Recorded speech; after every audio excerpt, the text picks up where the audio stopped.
Hello students, welcome to Biomentors classes online. Today we are going to discuss the next topic in our chapter Scalars and Vectors. So यहाँ पर हम लोग आज के जो topic की शुरुआत करेंगे, सबसे पहले छोटा सा एक क्विक रिवीजन में करवा देता हूँ। मान के चलो हम लोगों ने vector law of triangle addition देखा हुआ है, वेक्टर लॉ ऑफ पैरेललोग्राम देखा हुआ है, उसके बाद में पॉलीगॉन लॉ देखा हुआ है, सारे लॉज देखे हुए हैं। और उसमें हम लोगों ने जो ट्राइंगल लॉ देखा था, पैरेललोग्राम लॉ जो देखा था, उसके बेसिस पर हम लोगों ने बोला था कि भैया यदि हमारे पास में एक वेक्टर ए है और दूसरा वेक्टर बी है, इन दोनों के बीच का जो एंगल है वो थीटा है। ठीक है, हम लोग कहते थे ये टेल इसका हेड 1 1, ये T2 ये H2, दोनों के टेल यहां पर मिल गए तो एंगल आपके पास में थीटा आ गया।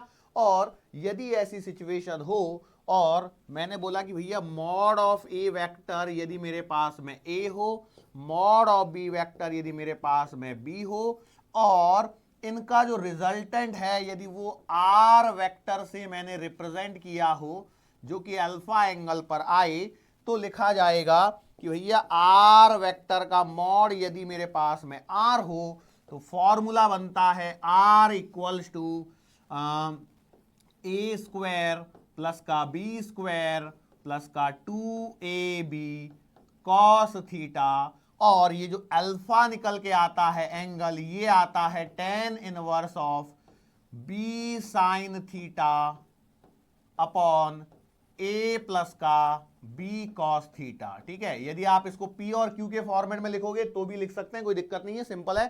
ठीक है, पी और क्यू के फॉर्मेट में लिखोगे तो क्या आएगा, Q sine theta upon P plus का क्यू कॉस थीटा। यहां पर ये बेसिक सी बातें हैं। यहां पर एक पॉइंट और मैं एडिशनली आप लोगों को ऐड करवाना चाहूंगा, वो ये है कि भैया यदि ये आपको एंगल बीटा मान लिया जाए तो भैया बीटा बराबर आएगा थीटा माइनस का alpha. So theta minus alpha आप लोगों ने निकाला हुआ रहता है, तो उसको बस यहां पर आप पुट कर दीजिए तो ये आएगा B sine theta upon A plus का बी कॉस थीटा। ठीक है, मतलब यदि मान के चलो ऐसी सिचुएशन हुई क्या कि आपके पास में थीटा है 60 डिग्री और अल्फा सॉल्व करके 15 आया, तो 60 माइनस 15 कर दीजिए, आपको आंसर मिल जाएगा 45 डिग्री। क्लियर है, तो वही फंडा है और कुछ नया इसमें खास नहीं है। ये सारी चीजें थी आपके लिए जो रिकॉलिंग के लिए चीजें करवाई गई थी। अब ये रिकॉलिंग होने के बाद में मैं अब अपना टॉपिक आगे बढ़ा सकता हूं, और टॉपिक आगे बढ़ाने से पहले हम लोग बात करते हैं, हम लोग एक सिंपल सा न्यूमेरिकल की बात करते हैं। ठीक है, हम लोगों ने कंसीडर किया है, मान के चलो आपके पास में एक पॉइंट है ए, इसके कोऑर्डिनेट्स हैं 2, -1, 3। एक पॉइंट है बी, इसके कोऑर्डिनेट है मान के चलो 2, 3, 4। ठीक है, ऐसे मेरे पास में दो पॉइंट्स है और आपसे बोला गया है क्वेश्चन में कि भैया फाइंड ए बी वेक्टर। ठीक है, क्या बोला गया है, फाइंड ए बी वेक्टर, तो ये आपको करना है। ठीक है, अब पहले तो हम लोग इसको जरा समझने की कोशिश करते हैं, उसके बाद में हम लोग इसको डायरेक्ट ट्रिक से करेंगे। कैसे, कि भैया देखो, सबसे पहले आप जानते हो कि इस ए के लिए यदि मैं पोजीशन वेक्टर लिखता हूं तो क्या लिखा जाएगा, पोजीशन वेक्टर ऑफ ए। भैया पोजीशन वेक्टर ऑफ ए लिखा जाएगा ए वेक्टर बराबर, साथ में बी का भी लिख दूंगा, तो ये आएगा 2i कैप माइनस जे कैप प्लस का 3k कैप। सही लिखा है क्या, बोलो सही है, ओके। चलो ऐसे पोजीशन वेक्टर ऑफ बी लिखो तो ये आएगा 2i कैप प्लस का 3j कैप प्लस का 4k कैप। क्या मैंने सब कुछ सही कर दिया है? तो आप बोलोगे नहीं सर जी, यहां पर आपको OA लिखना चाहिए था ना, तो मैंने बोला ठीक है भैया OA लिख देते हैं, इसको OB कर देते हैं। ये अभी आपका पोजीशन वेक्टर परफेक्टली बन चुका है। क्लियर है, तो मैंने बोला ठीक है सर जी। अब इन वेक्टर्स को मैं ड्रॉ करता हूं, तो भैया यदि मैं इनको ड्रॉ करने की कोशिश करता हूं तो किस प्रकार से ड्रॉ करूंगा, तो भैया मैंने मान लिया कि लेट्स से आपके पास में ये रहा OA वेक्टर, ये O पॉइंट है, ये A पॉइंट है, तो OA वेक्टर मैंने ऐसे बना लिया।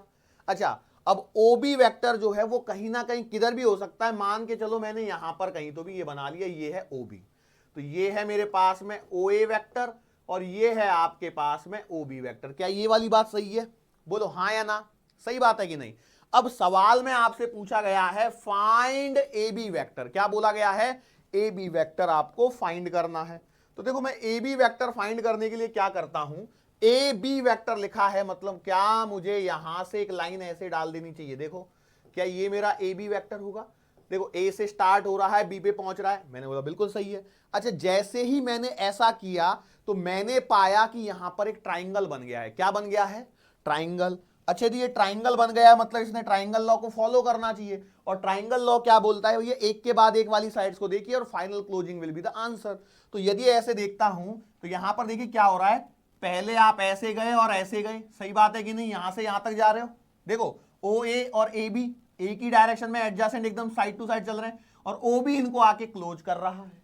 मतलब ये हो गया कि according to this diagram O B vector should be equals to O A vector plus का ए बी वेक्टर। ये वाली बात सही है क्या? अच्छा, कई लोग सोच रहे होंगे सर ये आपने ऐसे करके ऐसे लिया, मतलब ओ बी वाला ऊपर लिया, यदि नीचे होता तो अलग होता था क्या? तो हम लोग काम करते हैं, आपकी भावनाओं का सम्मान करते हुए मैंने ओ ए बना लिया और ये ओ बी बना लिया। ठीक है, अब आपको क्या चाहिए? यहां पर ए बी चाहिए, तो आपने ए से चालू करते हुए बी पर बना दिया। ठीक है, अब देखो फिर से यहां पर इस जगह देखिए क्या हो रहा है, ओ ए बी लाइन से आ रहे हैं क्या? बिल्कुल लाइन से आ रहे हैं। ओ ए वेक्टर प्लस का ए बी वेक्टर, और ये क्लोजिंग साइड आ रही है बराबर ओ बी वेक्टर। सही हो रहा है क्या?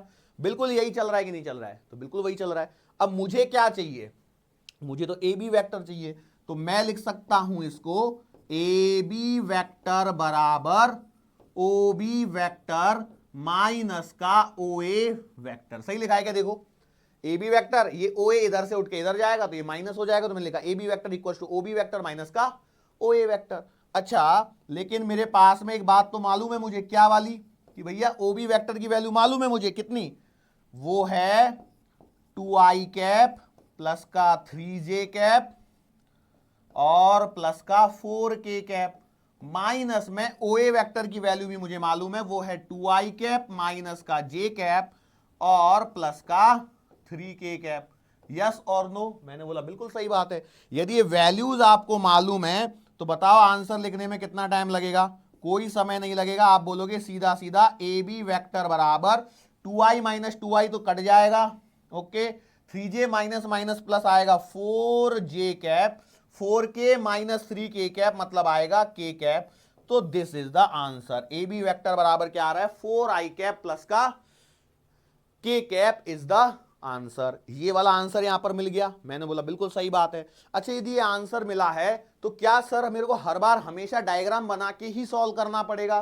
तो मैं बोलूंगा ऐसा मत करिए, आप लोग सीधा सीधा ध्यान रखिए। कैसे? मान के चलो यदि आपको कभी बोला है पी क्यू वेक्टर, तो आपको क्या करना है? आपको सीधा सीधा करना है ओ क्यू वेक्टर माइनस का ओपी वेक्टर, मतलब बाद वाले में से पहले वाले को सब्ट्रैक्ट कर दीजिए। यदि मुझसे बोला है ए बी वेक्टर, तो मैं क्या कर रहा था? याद कीजिए, मैंने ओ B vector minus O A vector किया था या नहीं किया था? देखिए पहले ओ बी वेक्टर माइनस ओ ए कर रहा था। जब मुझसे ए बी पूछा है तो ओ बी माइनस ओ ए किया है, तो इसका मतलब यह है कि भैया ए बी वेक्टर बराबर ओ बी माइनस ओ ए है, तो पी क्यू मतलब O Q minus O P होगा। मेरे से यदि एम एन वेक्टर पूछ लिया तो मैं सिंपल सी बात है ओ एन वेक्टर माइनस का ओ एम वेक्टर लिखूंगा। मतलब हमेशा ऐसा ही आपको करते चलना है। अब सवाल ये उठता है कि ओ क्यू वेक्टर और ओपी वेक्टर कहां से आएंगे? तो भैया मैंने आपको पोजीशन वेक्टर में ये सारी चीजें सिखाई हुई हैं कि यदि आपके पास में पी के कोऑर्डिनेट्स हैं a1 b1 और c1 और q के कोऑर्डिनेट्स हैं मान के चलो a2 b2 और c2, तो उस कंडीशन में ओपी वेक्टर जो बनेगा वो बनेगा क्या? a1 i कैप प्लस का b1 j कैप प्लस का c1 k कैप, और ओ क्यू वेक्टर बनेगा आपके पास में a2 i कैप प्लस का b2 j कैप प्लस का c2 k कैप, और इन दोनों का डिफरेंस आप इजीली ले सकते हैं। ये समझ में आया क्या? बताओ, एकदम आसान था क्या? बिल्कुल सही बात है। अब क्या होता है, कई बार आप लोगों को ऐसी चीजें आती हैं, ऐसे सवाल बन जाते हैं कि क्या बोलते हैं, सवाल मैं करके दिखाता हूं जिससे आपको आइडिया आए। मतलब ऐसे सवाल बनते हैं, जैसे मैं एक एग्जांपल के तौर पे बता रहा हूं। ऐसे बोला जाता है, let you have vector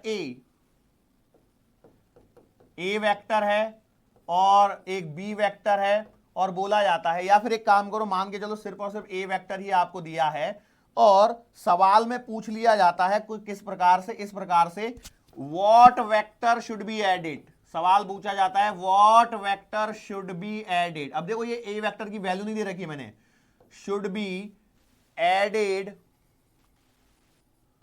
to a vector so that resultant is 0, या तो 0 बोल दे, या फिर ऐसा बोल सकता है 0 की जगह unit vector along x axis या वाई एक्सिस या जेड एक्सिस, ऐसा कुछ तो भी सवाल बना सकता है। सो ऐसे सवाल कई बार हमारे पास बन जाते हैं। तो करने का तरीका क्या रहेगा, अच्छा मैंने यहां पर एक वेक्टर दिया, हो सकता है वो 2 वेक्टर दे दे, हो सकता है 3 वेक्टर दे दे, कितने भी दे सकता है, करने का तरीका एक ही रहेगा। कैसे रहेगा तरीका करने का एक, तो इसके लिए हम लोग क्या करते हैं कि एग्जाम्पल लेते हैं। कैसे एग्जाम्पल लेते हैं, मैंने बोला लेट से हमारे पास में है ए वेक्टर बराबर 2i कैप प्लस का 3j कैप प्लस का 4k कैप, ठीक है, एक ले लिया। एक और ले लूं क्या, यदि आप बोल रहे हो तो मैं एक और ले सकता हूं, कोई बात नहीं है। मैंने बोला बी वेक्टर ले लिया, और बी वेक्टर मान के चलो मेरे पास में है 3i cap minus 2j cap plus का k कैप, ठीक है। अब मैंने बोला यहां पर सवाल में बोल रहा हूं what vector should be added, what vector should be added to a and b so that resultant is unit vector along x axis, ठीक है। ये मैंने से आपसे सवाल पूछ लिया, ठीक है। तो सवाल दिख गया आप लोगों को, सवाल समझ में आया क्या। मैंने बोला ए वेक्टर दिया, बी वेक्टर दिया, और आपसे पूछा गया भैया क्या जोड़ूं इसमें कि जो आंसर आए वो यूनिट वेक्टर आना चाहिए अलोंग एक्स एक्सिस। तो मैंने क्या बोला, मैंने मान लिया भैया जो वेक्टर ऐड करना है उसको मैंने सी नाम दे दिया। तो मैंने बोला क्या, अब ऐड कीजिए, तो कंडीशन तो यही गिवन है ना, A vector plus B vector plus का सी वेक्टर इक्वल्स टू, यदि 0 बोला होता तो मैं 0 लिख देता था। यदि मुझसे बोला unit vector along x axis, तो याद कीजिए unit vector along x axis क्या होता है, तो भैया unit vector along x axis होता है आई कैप। तो मैंने आई कैप ले लिया। अब इनकी वैल्यूज को पुट कीजिए, तो ये आएगा 2i कैप प्लस का 3j कैप प्लस का 4k कैप, सही है, प्लस में 3i cap minus 2j cap plus का k कैप प्लस का c वेक्टर बराबर i कैप। यहां तक की कहानी में कोई परेशानी है, आई डोंट थिंक सो, यहां तक कोई परेशानी होनी चाहिए। अब आपको क्या करना है, इनको ऐड करके सॉल्व करना है। तो भैया ऐड करके यदि आप सॉल्व करोगे तो आएगा क्या, सी वेक्टर बराबर, अब देखो 2 और 3 5, उधर जाएगा तो -5 और i -5, मतलब कितना आएगा माइनस का 4i। मैंने बोला सही बात है। 3 - 2 कितना बचेगा, प्लस का j बचेगा, उधर जाएगा तो ये आएगा माइनस का j। अच्छा 4 और 1 5, उधर जाएगा तो ये आएगा माइनस का 5 की, this is the answer.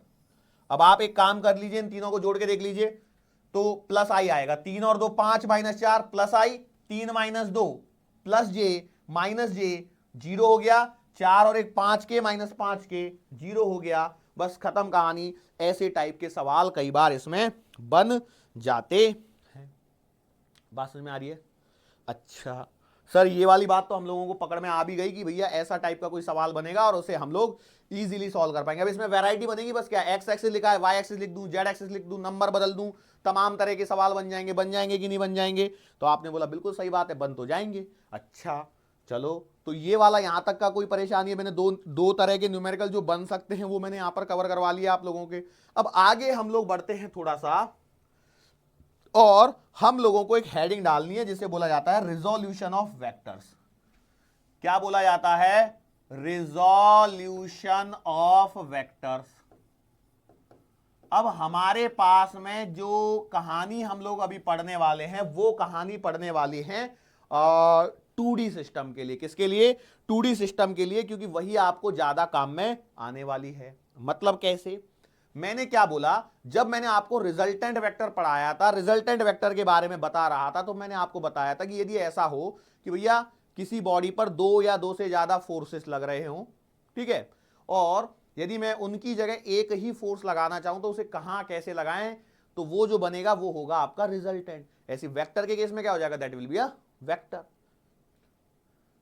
A single vector which produces the same effect produced by all the other vectors is called as resultant vector। मैंने बोला सही बात है।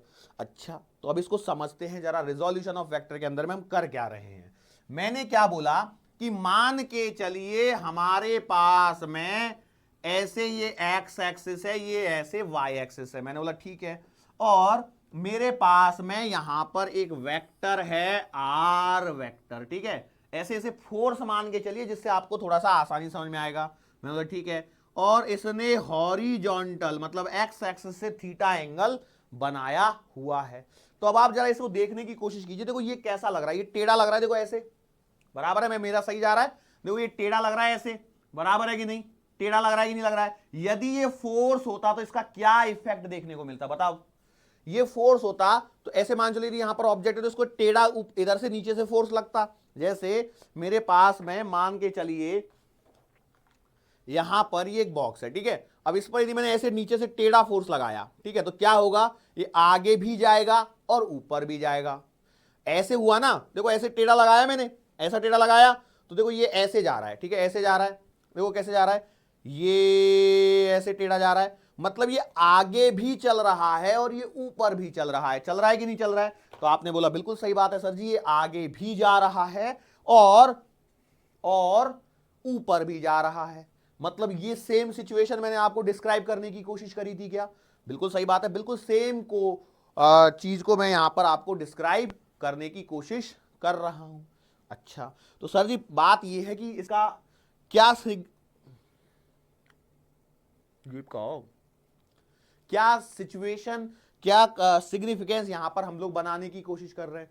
तो मैंने क्या बोला कि भैया हम लोग क्या करते हैं, मान के चलो मैं यहां पर कुछ ऐसा कर दूं, कैसा कर दूं, यहां से एक परपेंडिकुलर ड्रॉ कर दूं, ठीक है, यहां से एक परपेंडिकुलर ड्रॉ कर दूं तो ऐसा बन जाएगा, और यहां से यदि एक परपेंडिकुलर ड्रॉ कर दूं तो क्या ये ऐसा बन जाएगा। देखिए बिल्कुल सही बात है, मतलब इस पूरे सेक्शन को यदि मैं बाहर निकाल दूं, यहां पर ऐसा ऐसा ऐसा और ऐसा बन गया, बिल्कुल सही बात है, मैंने बोला बिल्कुल सही है। अच्छा, यदि मैं यहां पर इसी कलर को यहां से मैंने ऐसे रिप्रेजेंट कर दिया तो कोई परेशानी है क्या, कोई परेशानी नहीं है, और ये वाला एंगल थीटा है। सही बात है कि नहीं, मैंने बोला बिल्कुल सही है।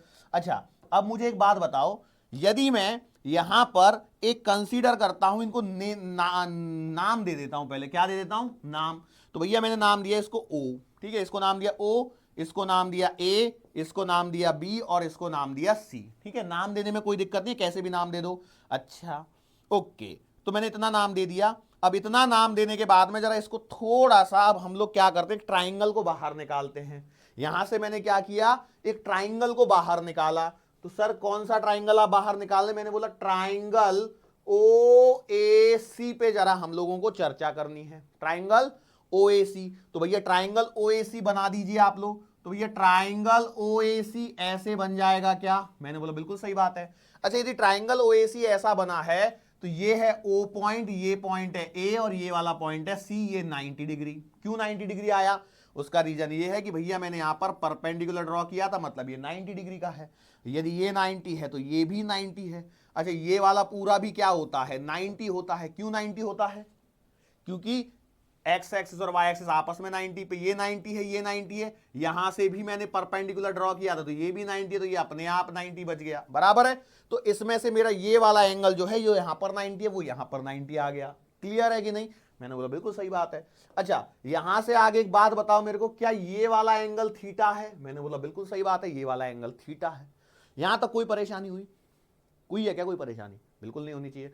अब मैं क्या करता हूं, मेरे बेसिक मैथमेटिक्स वाले लेक्चर में जाता हूं और वहां से ट्राइंगल को पकड़ के लाता हूं कि भैया एक राइट एंगल ट्राइंगल के अंदर में मैं एक बात जानता हूं, वो बात ये होती है कि साइन थीटा का मतलब होता है अपोजिट अपॉन हाइपोटेनियस। होती है क्या, मैंने बोला सही बात है। यदि ऐसा है तो क्या मैं साइन थीटा को ए सी अपॉन ओ ए ओ सी लिख सकता हूं क्या, AC अपॉन OC। सोचिए और बोलिए फटाफट से। बिल्कुल लिख सकता हूं। अच्छा, यदि ऐसा लिख पा रहा हूं, इसका डेफिनेट मतलब ये है कि भैया मैं यहां पर एक बात और लिख सकता हूं, वो ये है कि कॉस थीटा बराबर एडजासेंट अपॉन हाइपोटेन्यूस। मैंने बोला बिल्कुल सही बात है, हाँ या ना? बिल्कुल सही है। अच्छा, यदि ऐसा है तो कॉस थीटा का मतलब मैं ऐसे लिख दूं क्या? अच्छा, क्या लिख दूं? कॉस थीटा एडजासेंट मतलब OA अपॉन OC बराबर है। भैया हाइपोटेन्यूस तो फिक्स हो गई आप लोगों की, OA अपॉन OC। बिल्कुल सही बात है। अच्छा सर, इससे क्या बताना चाहते हैं? तो इससे मैं ये बताना चाहता हूं कि भैया देखो, AC और OA मैं ऐसा लिख सकता हूं क्या? AC बराबर OC into sine theta. Yes और नो? सर ये तो हम पहले से ही जानते हैं। अच्छा तुम एक बात बताओ, फिर तो ये भी जानते होंगे कि भैया OA बराबर OC into cos theta. Yes और नो? तो AC और OA यहां पर निकल के आ रहे हैं या नहीं आ रहे? तो मैंने बोला बिल्कुल सही बात है। अच्छा, यदि ये बात समझ में आई आप लोगों को, तो यहां से एक बात और गौर करने वाली है। वो क्या? एक बात पूछता हूं मैं, एक बात बताओ कि ये जो बनेगा OACB, ये रेक्टेंगल बनेगा या स्क्वायर बनेगा? वर्ग है या आयत है? तो सर ये तो हमें कैसे पता लगेगा? तो मैं एक बात बताओ, यदि स्क्वायर होता तो वो एक अलग बात है, लेकिन every square is a rectangle. हर वर्ग एक आयत तो होता ही है, होता है कि नहीं होता है? बिल्कुल सही बात है। और every rectangle is a square? गलत है, एवरी रेक्टेंगल स्क्वायर नहीं होता है, लेकिन एवरी स्क्वायर एक रेक्टेंगल होता है। मतलब ये रेक्टेंगल तो श्योर शॉर्ट है। अच्छा, मतलब ये वाली बात ये है कि भैया मुझे यहां पर ये वाली साइड और ये वाली साइड के बारे में पता है, जो दोनों सेम नहीं है, हो भी सकती हैं और नहीं भी हो सकती हैं, लेकिन यहां पर देख के पता लगेगा भैया थीटा की वैल्यू पर डिपेंड करेगी। यदि थीटा 30 डिग्री है तो ये दोनों सेम कभी भी नहीं आएंगी। थीटा यदि 30 डिग्री है तो ये दोनों कभी भी सेम नहीं आएंगी। हाँ, यदि थीटा 60 डिग्री होता तो भी नहीं आती। 45 होता तो ये सेम आती। और आप लोगों को फिर एक प्रॉपर्टी रिकॉल करते थे, वो प्रॉपर्टी होती है स्क्वायर की प्रॉपर्टी, कि भैया जो डायगोनल होता है स्क्वायर के अंदर में वो 45 डिग्री पे होता है साइड से। बराबर है? तो वो छोड़ो, वो तो बेसिक मैथ्स की चीजें हैं, जूनियर क्लासेस का मैथ्स का। लेकिन हम लोगों को यहां पर एक आध बार कहीं काम आ जाए तो अलग बात है।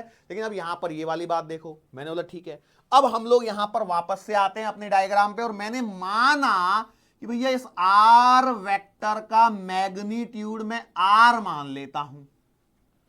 सर ऐसा क्यों कर रहे हो? ऐसा करने से देखो, क्या ये वाली चीज भी आर बन जाएगी? मतलब ओसी की जो लेंथ है वो आर हो जाएगी क्या? बिल्कुल सही बात है। मतलब ये वाला ओसी आर हो जाएगा कि नहीं हो जाएगा? तो आपने बोला सही बात है। तो सर जी इतना क्यों घुमा रहे हो? सीधा सीधा लिख ही दो, यहां पर इतना काहे का ये करना है? बोला यार ऐसी बात नहीं है, हम तो थोड़ा थोड़ा कैसे आराम आराम से चलते हैं, आराम वाले आदमी हैं हम लोग, हमारी स्पीड कम है थोड़ी सी। तो इसको आर साइन थीटा और इसको आर कॉस थीटा। बिल्कुल सही बात है। इसका मतलब ये हो गया कि यदि मैं रिवर्स डायरेक्शन में अभी यदि चलता हूं तो ये वाली चीज आर कॉस थीटा हो गई और ये वाली चीज आर साइन थीटा हो गई।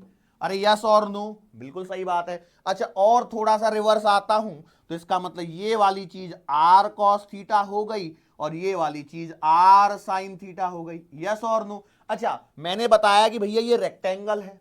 ये क्या बताया मैंने? कि रेक्टेंगल है। रेक्टेंगल के अंदर में मैं एक बात जानता हूं, वो क्या है कि भैया इसको मेरे को दोबारा ड्रॉ कर लेता हूं।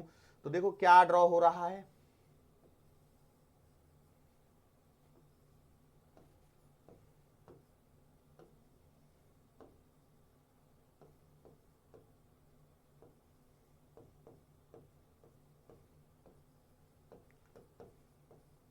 हाँ, तो मैं बोल रहा था रेक्टेंगल के अंदर में मैं एक बात जानता हूं, वो क्या है? इन रेक्टेंगल, एक आयत के अंदर में आमने सामने वाली भुजाओं की लंबाई सेम होती है। Opposite sides are of equal length.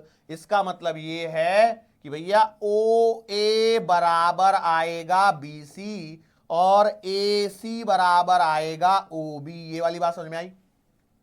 अरे आई या नहीं आई बोलो? मैंने बोला ओ ए बराबर बी सी और ए सी बराबर ओ बी है। इसका मतलब ये है कि यदि ये ऐसा हुआ तो ये यदि आर साइन थीटा है तो ये वाली साइड भी आपकी आर साइन थीटा ही आएगी। आएगी कि नहीं आएगी? तो मैंने बोला सही बात है सर, इससे आप क्या प्रूव करना चाहते हो? तो मैं इससे जो प्रूव करना चाहता हूं वो धीरे धीरे आपको आने लगेगा। देखो ये रिवर्स इंजीनियरिंग है, वापस आपको यहीं तक पहुंचना है, बराबर है। तो यहां तक पहुंच गए क्या? तो मैंने बोला बिल्कुल सही बात है। और यदि ऐसा हो रहा है तो आप देखिए, क्या मैं इतने वाला साइड, देखो ये इतनी साइड की लेंथ आर कॉस थीटा है कि नहीं, ओ से लेकर के ए तक की जो लेंथ है वही आर कॉस थीटा है ना, कि कुछ और है? नहीं सर जी, ओ से लेकर के ए तक की ही साइड आर कॉस थीटा है। इसका मतलब ये है कि भैया यहां से लेकर के यहां तक ये वाली साइड आर कॉस थीटा है, बिल्कुल सही है। और ये वाली देखो AC वाली साइड आर साइन थीटा थी, मतलब O से लेकर के B तक। मतलब यहां पर यदि मुझे पॉइंट डालने रहे तो मुझे इसको पॉइंट B बनाना पड़ेगा, और यहां से लेकर के यहां तक, यहां से लेकर के यहां तक ये वाली साइड आर साइन थीटा बनेगी। बनेगी या नहीं बनेगी? तो मैंने बोला बिल्कुल सही बात है, ऐसा ही होने वाला है। अब यदि ये ऐसा हो चुका है, देखो बहुत ही आराम से समझा रहा हूं, रिजोल्यूशन ऑफ द वेक्टर्स को, बहुत इंपॉर्टेंट चीज है ये, काम आएगी आप लोगों को। अब ये रिजोल्यूशन जब मैंने कर दिया, अब देखो ये जो चीज हुई है ना, इसे बोला जाता है रिजोल्यूशन। अब कैसे सर रिजोल्यूशन कहां हुआ, कुछ पता ही नहीं लगा हम लोगों को। तो मैंने बोला देखो रिजोल्यूशन कहां हुआ, अब यहां पे आ जाओ, डायग्राम को फ्रेश ताजे ताजे डायग्राम में हम लोग चर्चा करते हैं। ये आपकी एक्स एक्सिस थी, आपके पास में वाई एक्सिस थी, यहां पर एक आर वेक्टर हुआ करता था जो एंगल थीटा पर था, सही बात है।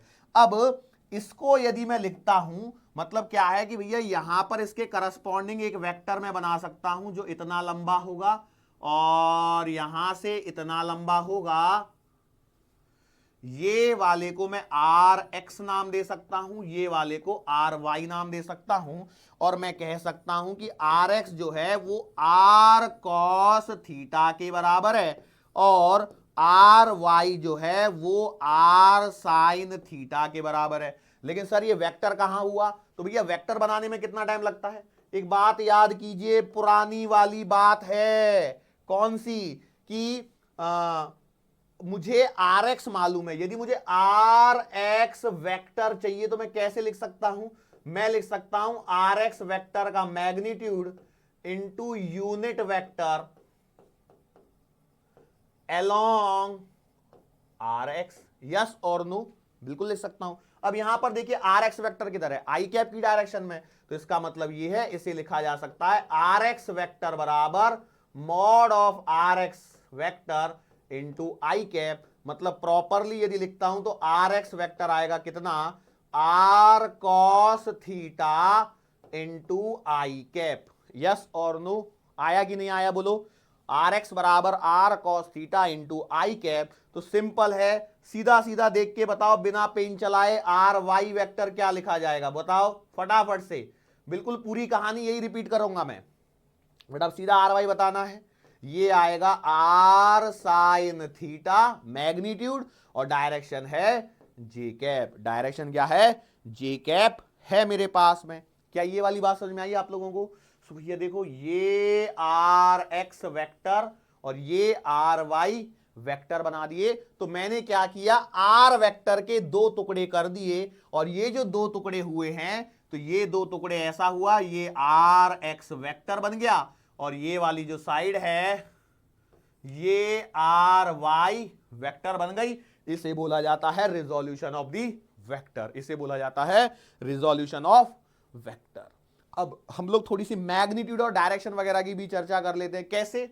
मतलब कि भैया इसका जो मैग्नीट्यूड है वो तो आप निकालना सीख गए, लेकिन जो एंगल वगैरह की कहानी है इसको भी हम लोगों को देखना जरूरी है। मान के चलो कई बार ऐसा हो सकता है इनकी इक्वेशंस बना लें, वो काम आएंगी। कैसे इक्वेशन काम आएंगी? तो भैया सर जी ऐसी वाली बात है हमारे पास में कि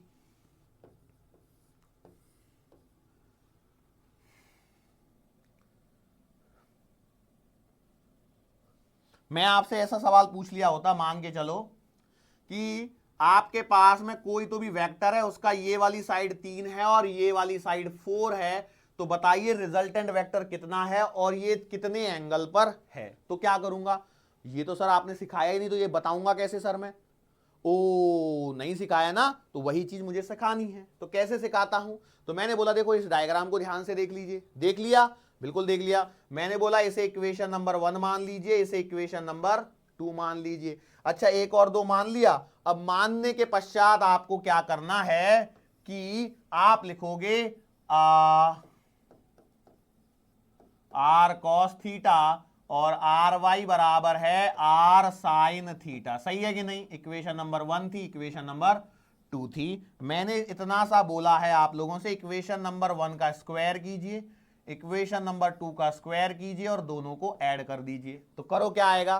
तो करने पर आएगा आपके पास में आर एक्स स्क्वायर प्लस का आर वाई का square. Left hand side add हो गया, राइट हैंड करिए तो ये आएगा आर कॉस थीटा का स्क्वायर और प्लस का आएगा आर साइन थीटा का स्क्वायर। सही है क्या? बिल्कुल सही है। इसको थोड़ा सा अच्छे से जमा के लिखिए तो ये आएगा it implies r x square plus का आर वाई स्क्वायर बराबर r square cos square theta plus का r square sine square theta. सही है क्या? बिल्कुल सही है। यहां से देखिए आर स्क्वायर कॉमन निकाल लीजिए तो यार आर एक्स स्क्वायर प्लस का आर वाई स्क्वायर बराबर आएगा R square cos square theta plus का साइन स्क्वायर थीटा। और आप लोग जानते होंगे ट्रिग्नोमेट्रिक आइडेंटिटी है कि sine square theta plus cos square theta क्या होता है? 1। तो इसका मतलब ये है कि मैं लिख सकता हूं आर एक्स स्क्वायर प्लस का आर वाई स्क्वायर बराबर आर स्क्वायर इंटू 1 है। नहीं तो पता लगा किसी ने यहीं पे 1 लिख दिया, कहानी गड़बड़ हो जाएगी। तो भैया आर जो आया है वो आया है कितना? आर एक्स स्क्वायर प्लस का आर वाई स्क्वायर। मतलब इन दोनों का जो भी मैग्नीट्यूड निकल के आएगा मैं उससे सीधा सीधा ये निकाल सकता हूं। मतलब जो रिजल्टेंट है वो निकालने का तरीका मुझे मिल गया। बात समझ में आ रही है? अच्छा, ये जो कहानी मैं कर रहा हूं वो 2D के लिए कर रहा हूं, 3D के लिए सिमिलर वे में एप्लीकेबल है। ऐसा नहीं है कि 3D के लिए कुछ नया कर दूंगा मैं, बिल्कुल नहीं है, सेम टू सेम चलने वाला है। अच्छा, अब मैं यहां पर आपसे बोलता हूं इक्वेशन नंबर 2 और 1 थी, मैंने बोला 2 डिवाइडेड बाई 1 कर दीजिए। इससे क्या निकल के आएगा? भाई मेरे को रिजल्टेंट तो पता लग गया, लेकिन एक बात बताओ, मैं यहां बनाऊं कहां बनाऊं कि वो तो पता ही नहीं है मेरे को, तो वो कैसे पता लगेगा? तो वो पता करने के लिए आपको एंगल पता होना जरूरी है। और एंगल कहां से निकलेगा? तो मैंने 2 डिवाइडेड बाई 1 किया तो मुझे मिलेगा r Y upon are x बराबर r sine theta divided by r cos theta. R से आर कट जाएगा तो ये आएगा टेन थीटा। तो भैया थीटा बराबर आएगा कितना? Tan inverse of r y divided by r x. ये r y divided by r x कैसे आ रहा है? समझ में आ रहा है? टेन को उधर लेके जाओगे तो टेन इनवर्स हो जाएगा, तो tan inverse R Y upon are X. तो ये से यहां से मुझे एंगल मिल जाएगा। तो दोनों अप्रोचेज आपको क्लियर है क्या? यस और नो? तो मैंने बोला यस, ये दोनों अप्रोचेज मुझे क्लियर होनी ही चाहिए। अब यदि अप्रोचेज क्लियर है तो अभी हम लोग इस सवाल को कर लेते हैं। फटाफट बताओ, सवाल को तुम करो फटाफट यहां पे। तो कितना आएगा बताओ? अब देखो मैं क्या करता हूं, पहले इन दोनों में से एक को मिटा लेता हूं। मैं मान चलता हूं ये मेरे पास में आंसर आया है, ठीक है। अच्छा, तो इस आर की जो वैल्यू आएगी वो कितनी आएगी? आर बराबर आएगा कितना? Under the root of 3 square plus का 4 स्क्वायर। सॉल्व करो, 9 16 25 5, मतलब ये आएगा 5। This is the phi. यदि ये फाई है, लेकिन फाई है वो तो ठीक है सर जी, लेकिन प्रॉब्लम अभी भी वही है कि ये जो फाई है एंगल और बच गया। ये थीटा कितना आएगा?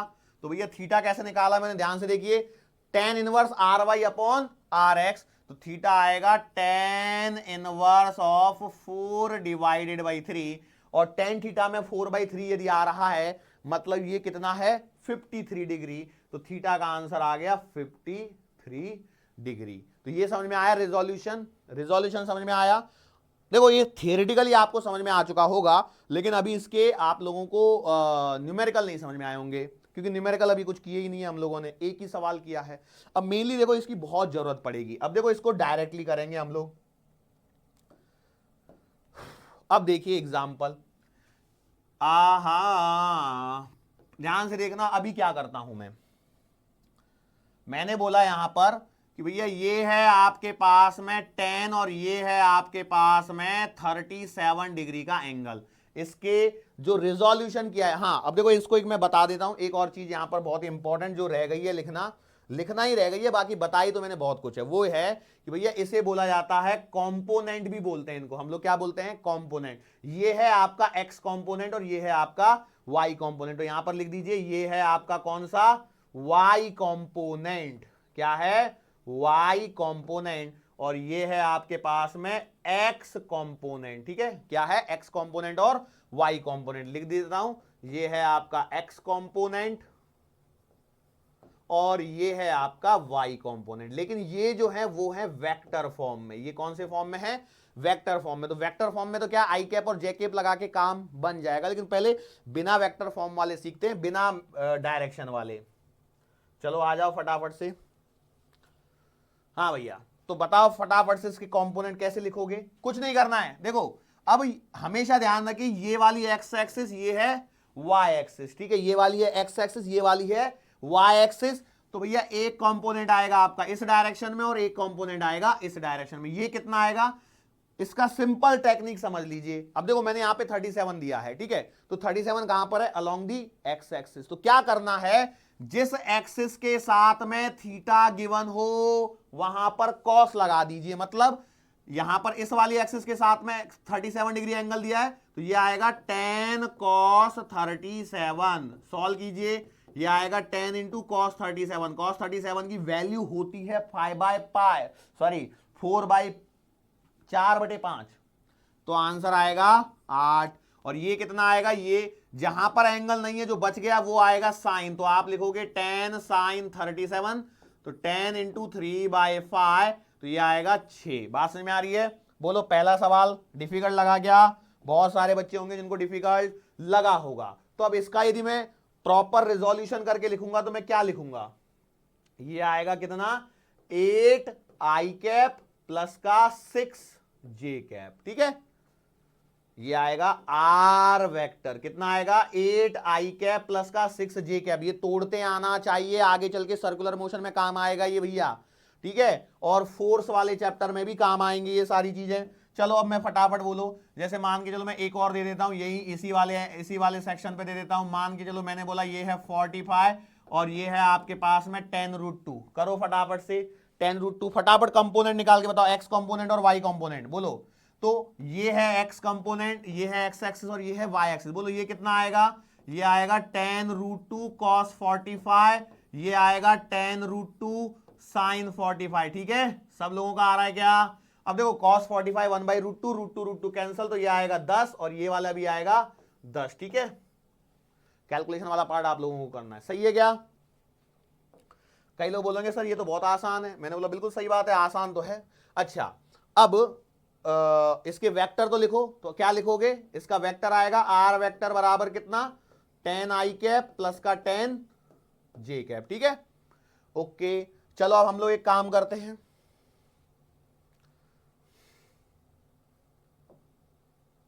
हाँ अब हम लोग क्या करते हैं, मान के चलो हम लोगों को दिया हुआ है आर वेक्टर बराबर 3 आई कैप प्लस का 4 जे कैप। इसको ड्रॉ करके बताइए, इसका रिजल्टेंट और वो सब चीजें बताइए। तो रिजल्टेंट और ये कैसे निकालोगे, तो भैया देखो मैं क्या करूंगा, आर एक्स बराबर आ जाएगा 3 cos थीटा, सॉरी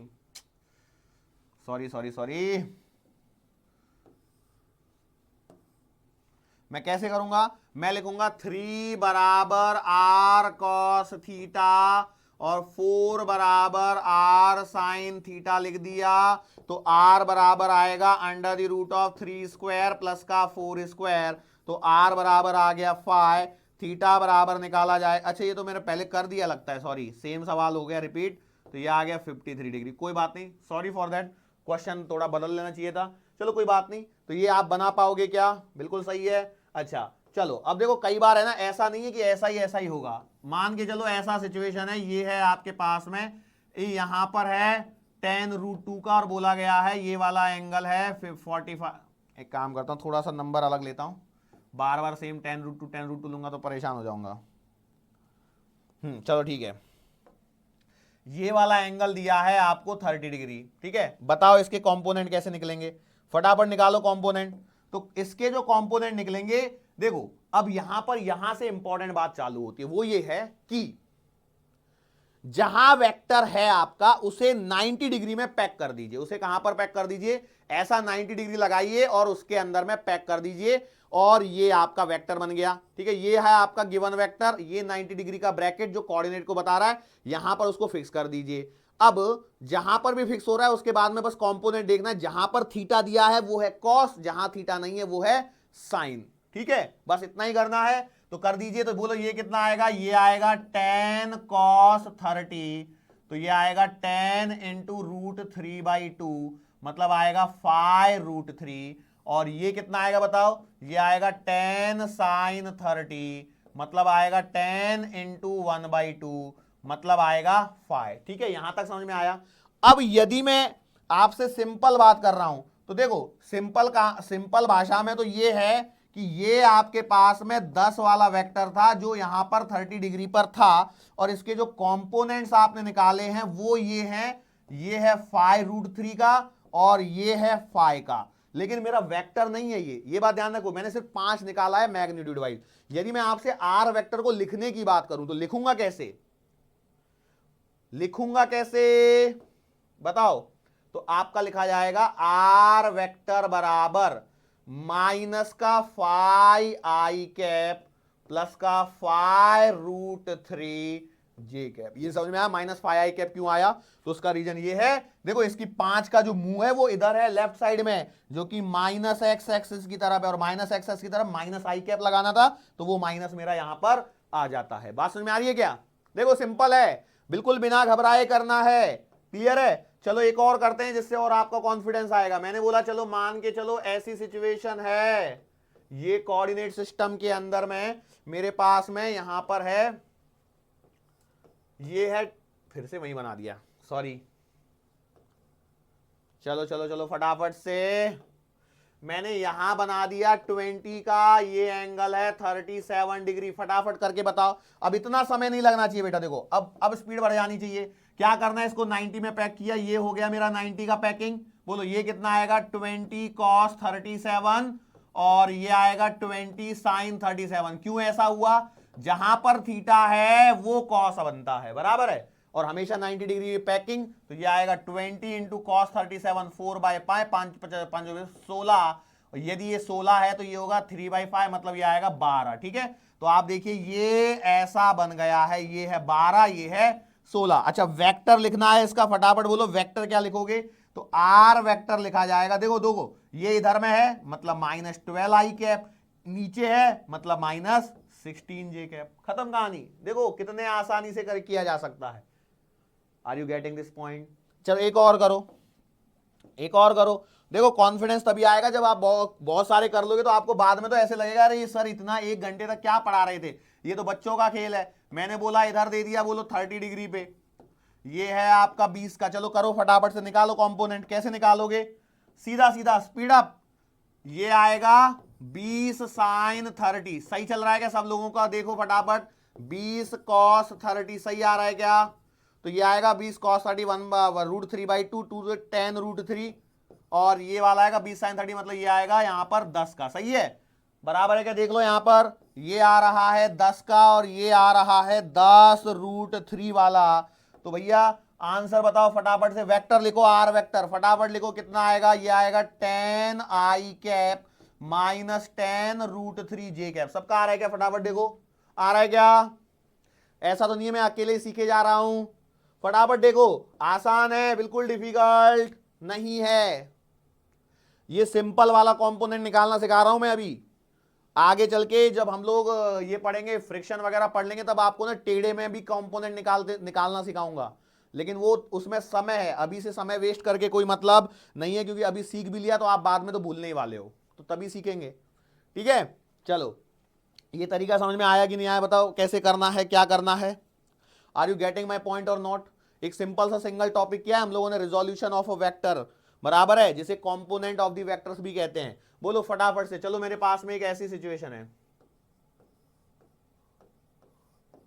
ठीक है, मैंने यहां पर बोल दिया ये है कुछ इस प्रकार से। लो भाई